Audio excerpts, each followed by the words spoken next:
Colegas, ante todos, muy buenas noches. El día de hoy vamos a continuar con el módulo que corresponde a métodos de enseñanza de la educación física. El día de hoy estaremos intercambiando experiencias para poder conocer los diferentes estilos de enseñanza de la educación física.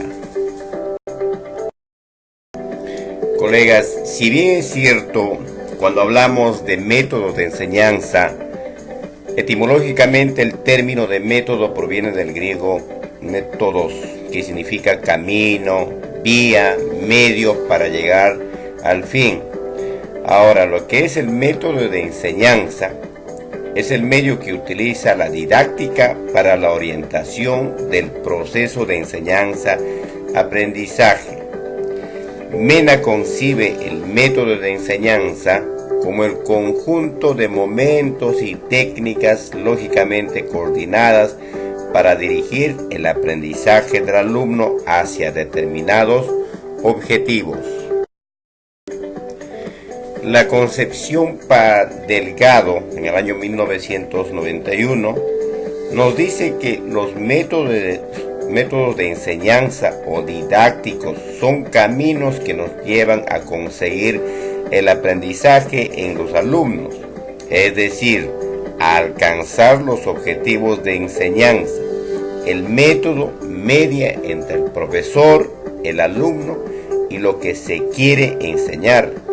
El método es sinónimo de estilo de enseñanza, técnica de enseñanza, recursos de enseñanza y estrategias en la práctica. Esto nos dice Delgado en su teoría correspondiente.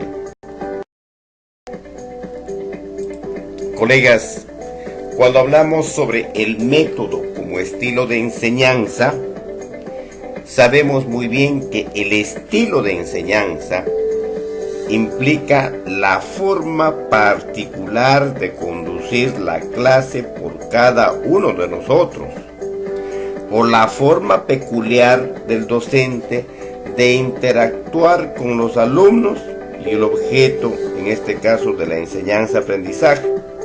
Los estilos tienen una funcionalidad y una utilidad en la medida que el docente los aplique adecuadamente en el momento oportuno.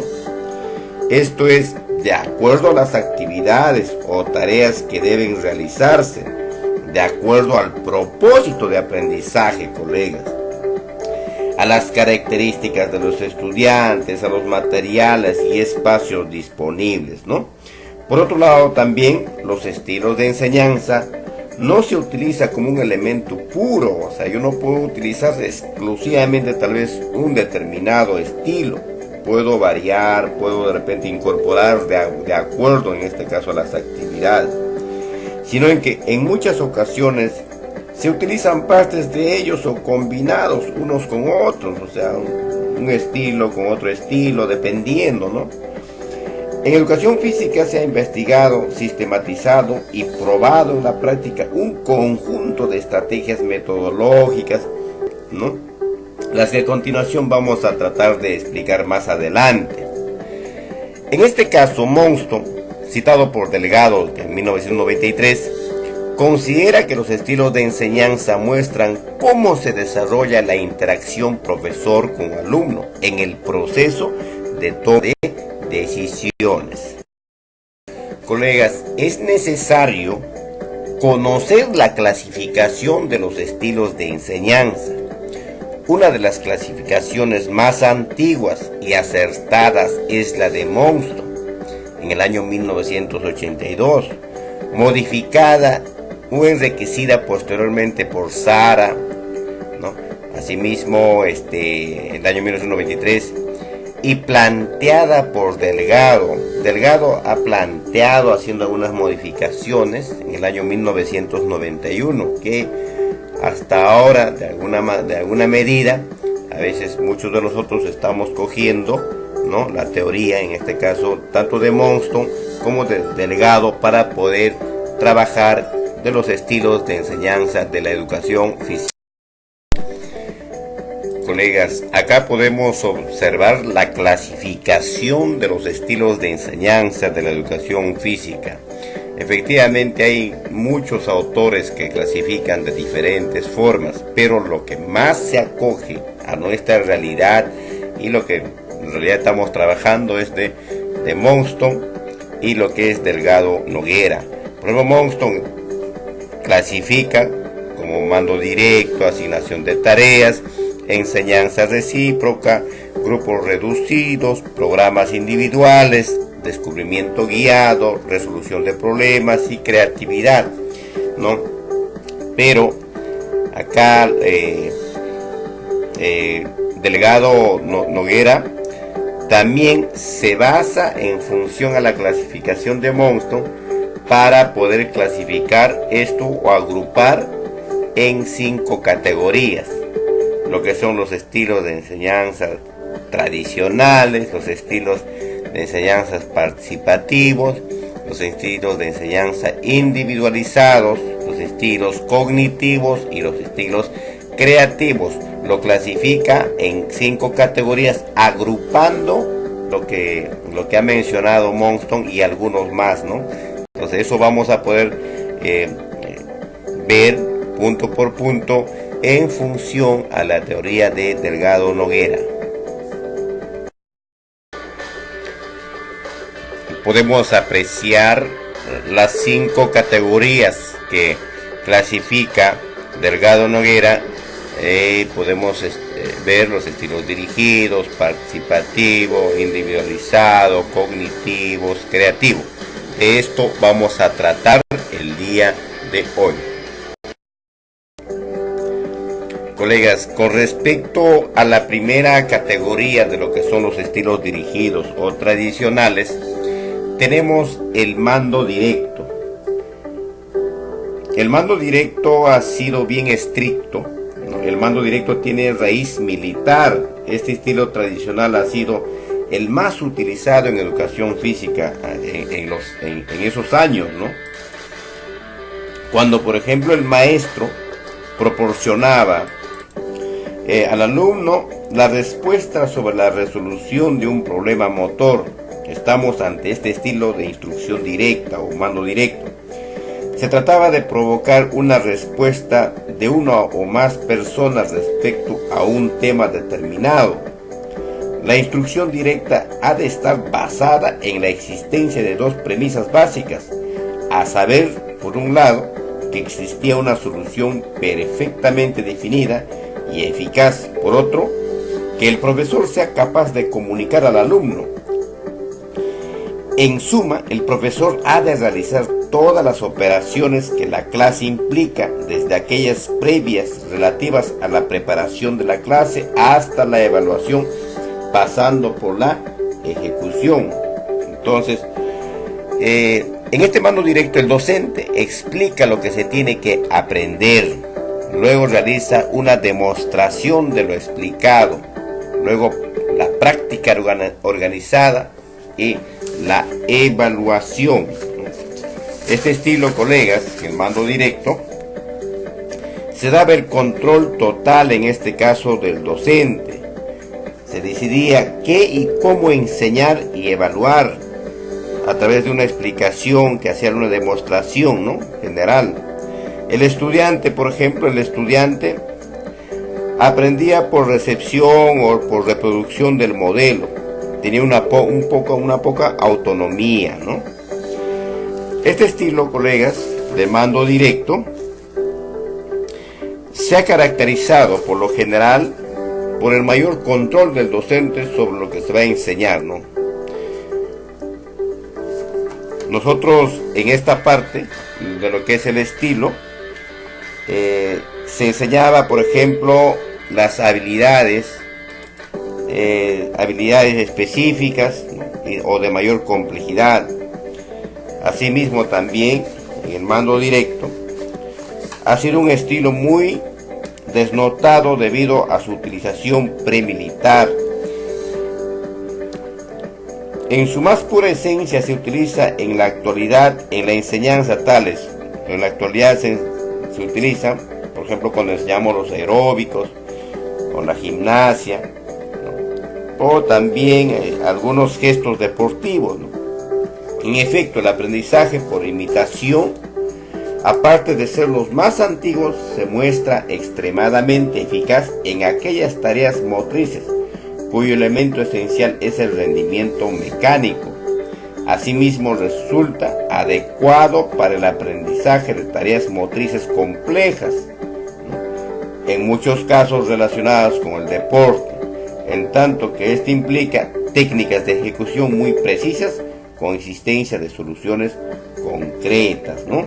Entonces, asimismo también este estilo es poco claro motivante, si bien este se alcanza a través de la obtención del éxito en la consecución de objetivos propuestos, ¿no? Este estilo todavía en algunos casos todavía incluso se utiliza, ¿no, colegas? Y especialmente pues en lo que se refiere a la enseñanza de los aeróbicos, gimnasia o algunos fundamentos técnicos de los deportes.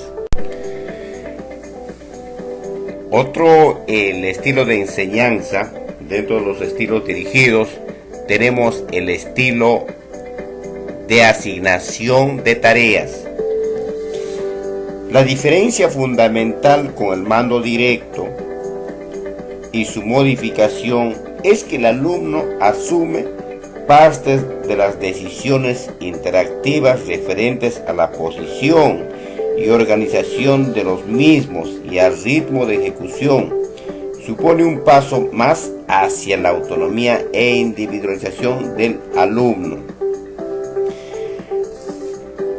La característica esencial de este estilo es que posibilita la progresiva autonomía del estudiante, ¿no?, con respecto al docente y sus decisiones en la acción educativa.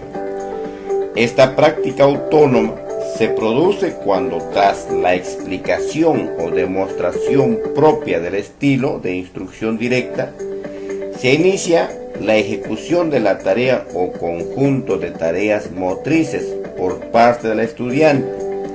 Los estudiantes realizan la tarea o tareas de acuerdo con su voluntad. Esto significa que inician y cesan el movimiento, realizan el número de veces y el uso del tiempo que ellos mismos determinan. Esta estrategia desarrolla en el estudiante una mayor responsabilidad y supone además una motivación propia. Se puede adaptar mejor a las capacidades individuales de los estudiantes. Aprendizaje individualizado. El docente le permite dedicar más tiempo a las correcciones individuales. En base al estilo anterior, el docente facilita al estudiante la oportunidad para elegir el lugar donde se realizarán las tareas. La asignación de tareas se concreta mediante procedimientos, ¿no? Por ejemplo, el docente reúne a los estudiantes y explica o demuestra la tarea. Los estudiantes se ubican libremente en un espacio determinado e inician la realización de la tarea motora. El docente puede organizar a los estudiantes en forma individual, parejas, tríos o grupos, ¿no?, dependiendo cómo está la cantidad. El docente observa el trabajo de los estudiantes, hace comentarios o correcciones necesarias. La tarea puede darse, ¿no?, de repente para toda la clase o tal vez por grupos, ¿no? Entonces es muy importante, tal vez para los trabajos, ¿no?, que el docente puede asignar mediante circuitos, ¿no?, por estaciones, estación 1, una actividad, estación 2, otra actividad, estación 3, pueden hacer diferentes actividades, o como también una sola actividad para todo el grupo, dependiendo, ¿no? Y ya los estudiantes mismos tratan de alguna manera tener cierta autonomía. Colegas, como segunda categoría es los estilos participativos. Se caracteriza fundamentalmente porque se orientan a conseguir que los estudiantes participan activamente en su proceso de aprendizaje, como en el de sus compañeros, ¿no? Estos estilos son adecuados cuando el docente no puede atender a todos los estudiantes, debiendo buscar la colaboración entre ellos para que se observen y realicen retroalimentación inmediata, el feedback. De esta manera, el estudiante se implicará en el aprendizaje de sus compañeros y todos aprenderán mejor, asumiendo mayores responsabilidades. Entre estos estilos se considera, por ejemplo, la enseñanza recíproca. Luego también está enseñanza en pequeños grupos y la microenseñanza, ¿no? Con respecto a la enseñanza recíproca, colegas, esta estrategia consiste, se organiza primero a los estudiantes por parejas para que realicen la tarea propuesta por el profesor. Luego los estudiantes a la vez corrigen sus propios errores, ¿no? El estilo implica una distribución de funciones. Mientras un estudiante de la pareja ejecuta la acción propuesta, el otro observa y corrige. Luego se cambian las funciones, ¿no? El trabajo se puede realizar mediante una tarea simple, la ejecución de varias tareas o utilizando tarjetas de tareas, ¿no? Entonces, el estudiante va a participar directamente en la evaluación. Por ejemplo, acá tenemos, ¿no?, lo que es el saque de banda. Entonces, esto está trabajando entre 2 o entre 3 también se puede trabajar, ¿no? El primero realiza la tarea 10 veces a una distancia aproximada de 13 metros para que realice el saque de banda, ¿no? El receptor devuelve la pelota mientras que el observador ofrece el feedback al ejecutante cuando comparando su ejecución en lista de criterios, ¿no? Entonces eso es lo que realiza. Asimismo, por ejemplo, tenemos acá, colegas, tenemos la enseñanza en pequeños grupos. La enseñanza en pequeños grupos, este estilo requiere tener en cuenta algunos aspectos. Organizar la práctica con grupos de más de 2 estudiantes. Cada grupo se organiza de la siguiente manera: un estudiante ejecuta la tarea, otro hace el papel de observador y un tercero recopila las opciones, ¿no? Entonces, acá trabajan ya entre tríos, ¿no? Entre 3. Ahora, el otro, que es la microenseñanza. ¿A qué nos referimos cuando hablamos del estilo de microenseñanza? Esto está basado en la misma filosofía que los anteriores estilos. La microenseñanza consiste en una organización alrededor de un núcleo. O sea, hay un núcleo central integrado por 5 estudiantes, ¿no? Puede ser 6, a los que el profesor transmite la información, objeto de aprendizaje, así como otros elementos organizativos, distribución de errores, refuerzos, etc., para que esto a su vez actúe de la misma forma con el resto de alumnos. El profesor se relaciona con los alumnos mencionados, o sea, con el núcleo central, y ellos son los restos, con el resto de la clase. Los alumnos transmisores pueden participar con el profesor en la preparación de las tareas, así como introducir variantes, alimentar el proceso a través de comentarios críticos sobre la ejecución de la sesión, ¿no? Entonces, ya esto también es muy importante cuando tal vez tengamos muchos estudiantes, ¿no? Y nos limita incluso dirigir a todos, y podemos agrupar de esta manera, ¿no?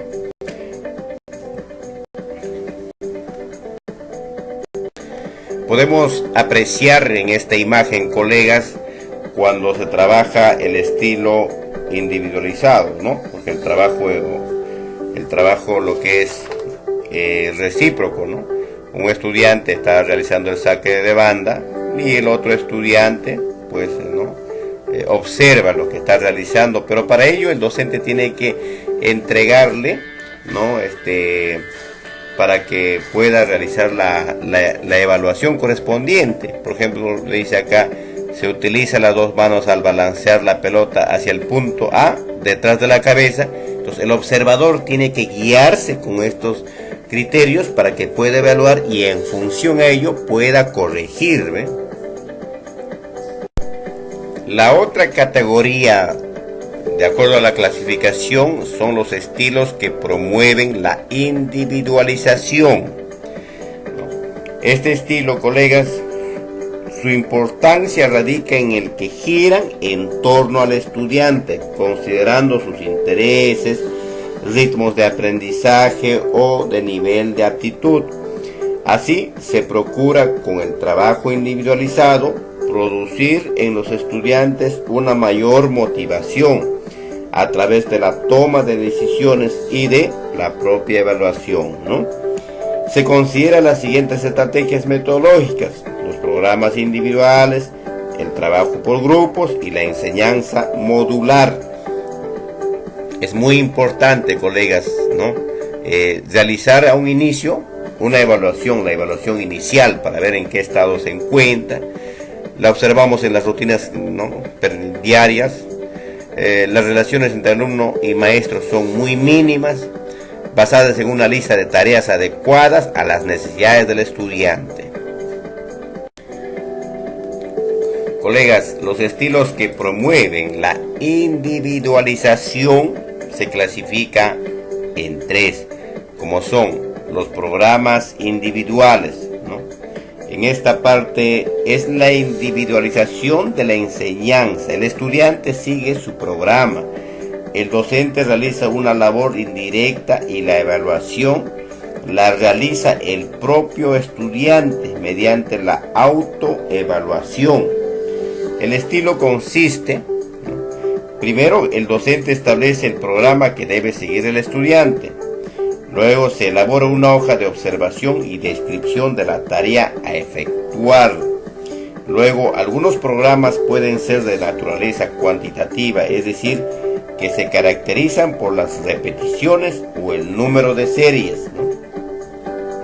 Entonces se elabora una hoja de observación y las descripciones de las tareas. El estudiante anotará el trabajo realizado, ¿no? Ahora, el otro es el trabajo por grupos. Es la segunda clasificación del estilo que promueve la individualización, que corresponde al trabajo por grupos. Este estilo se utiliza para impartir la enseñanza por niveles o grados de aptitud. Las estrategias son: primero, realizar una evaluación inicial para determinar los niveles o grados de aptitud del estudiante. Luego, se elabora hojas de tareas para diferentes grupos, ¿no? Luego, los grupos se ubican en diferentes zonas del espacio de trabajo para no interferir entre ellos durante el desarrollo de las tareas. Este estilo, colegas, permite una mayor interacción entre los integrantes del grupo y la mayor responsabilidad del estudiante. Entonces, esto es muy importante, ¿no? Primero tiene que realizarse, en este caso, una evaluación inicial para que puedan trabajar por grupos y de acuerdo a sus niveles o grados de aptitud. Ahora, con respecto a la tercera clasificación, la enseñanza modular, es similar a la anterior. La única diferencia es que el estudiante puede elegir otras actividades según sus intereses, ¿no? Vamos a poder observar más adelante un pequeño ejemplo de todo ello, de estos estilos, ¿no? Colegas, acá compartimos un pequeño ejemplo del programa individual. En este caso, como habíamos mencionado, se va a asignar tareas a los estudiantes y los estudiantes pues van a tener que realizar, ¿no? Por ejemplo, la flexión y extensión de brazos, 20 segundos.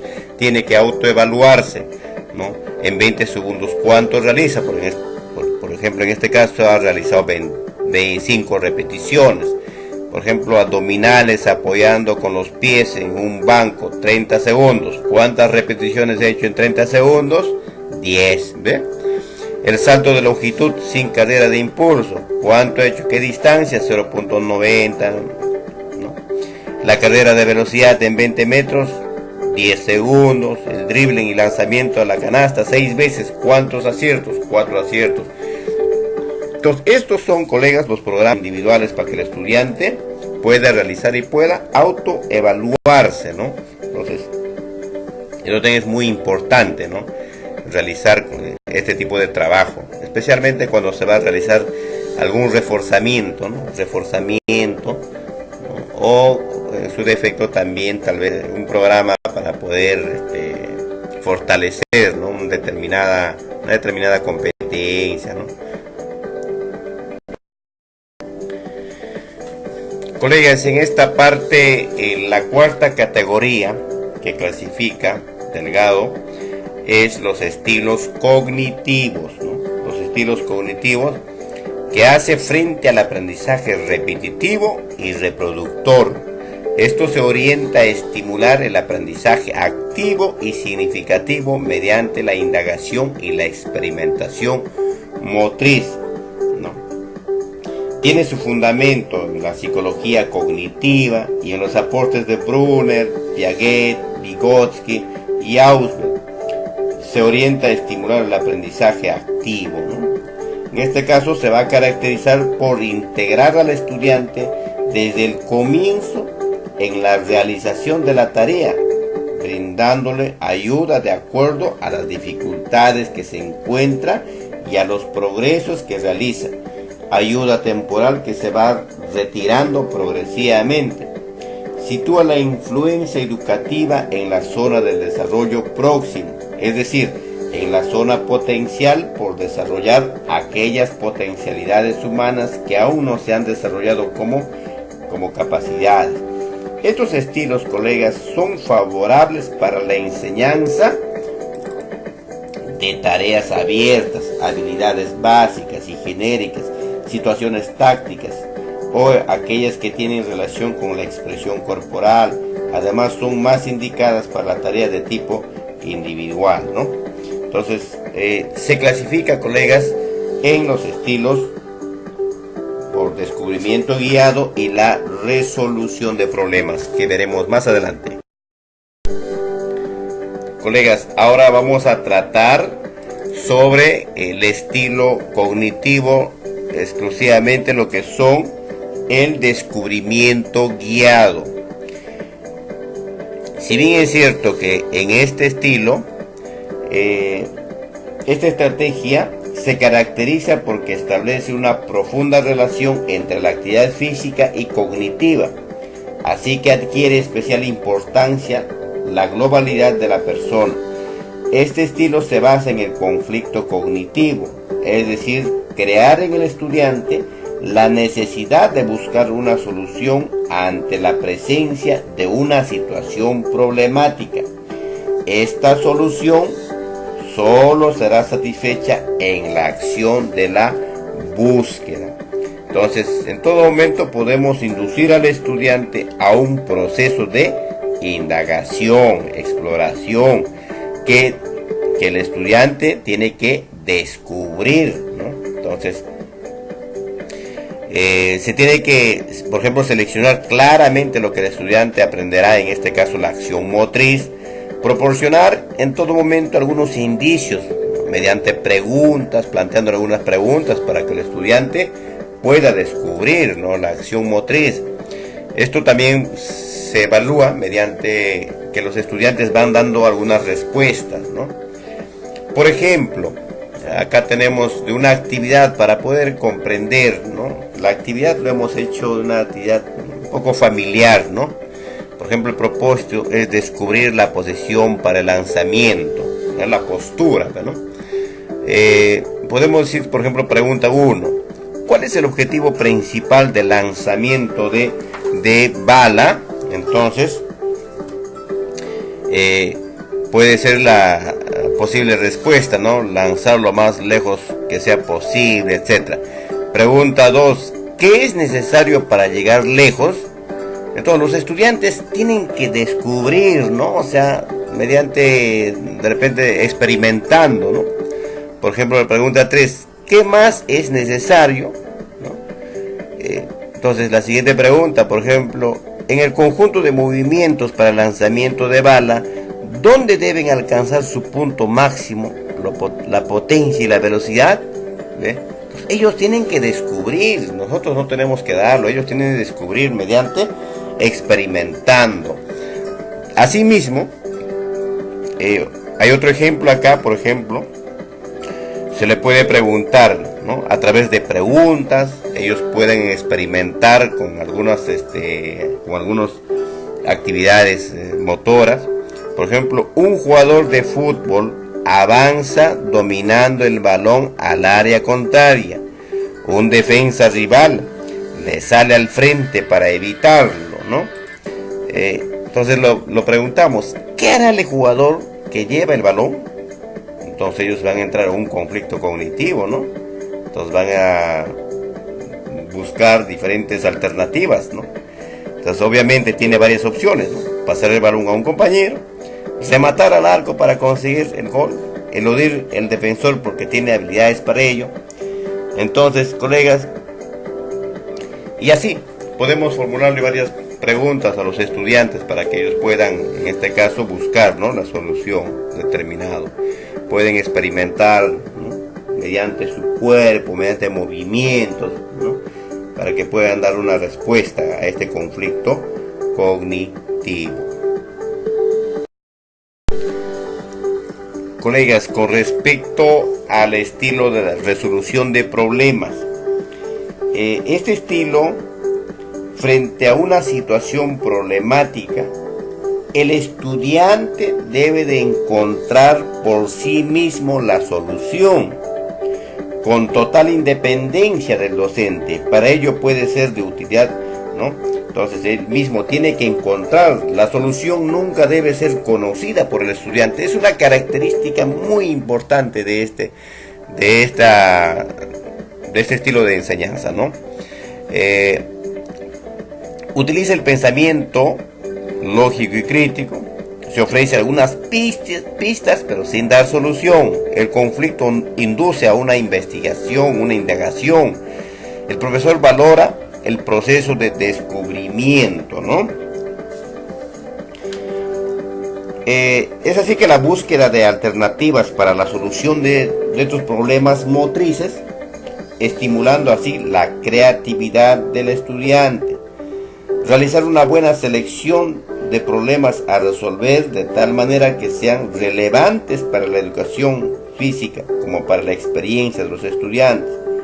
Los problemas planteados deben ser significativos, colegas, muy importante. No podemos plantear por plantear, tiene que ser algo significativo, ¿no?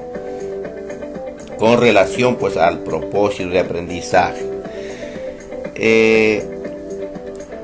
Por ejemplo, acá tenemos algunas preguntas que hemos podido mencionar, ¿no?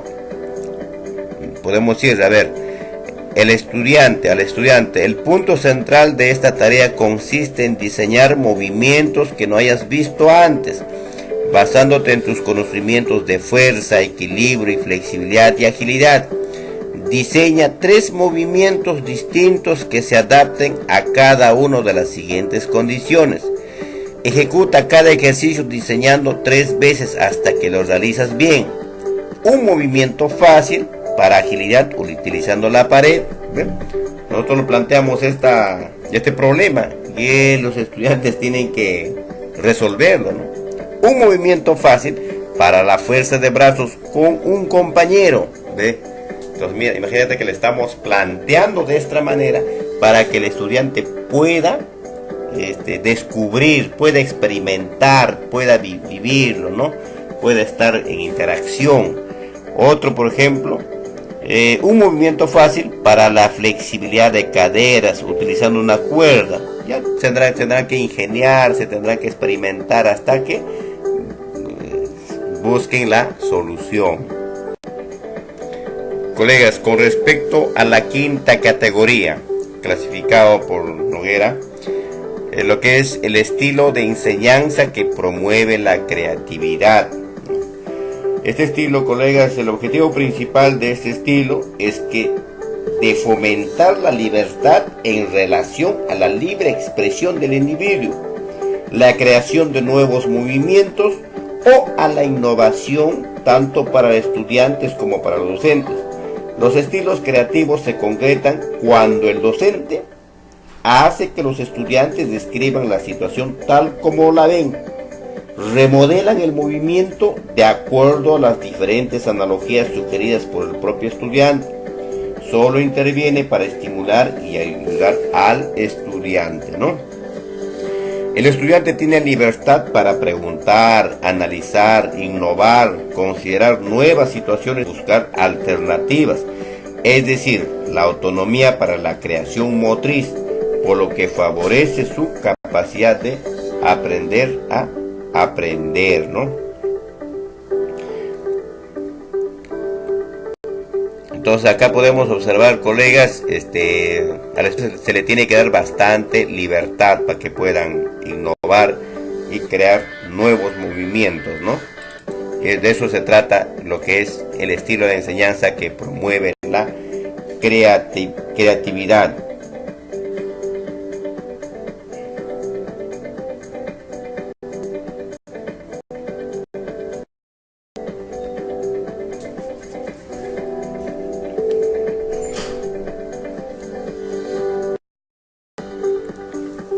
Muchas gracias, colegas, a todo el Perú que nos han escuchado esta transmisión. Les agradecemos bastante por la atención prestada, que hemos podido compartir estas experiencias relacionadas a los estilos de enseñanza de la educación física.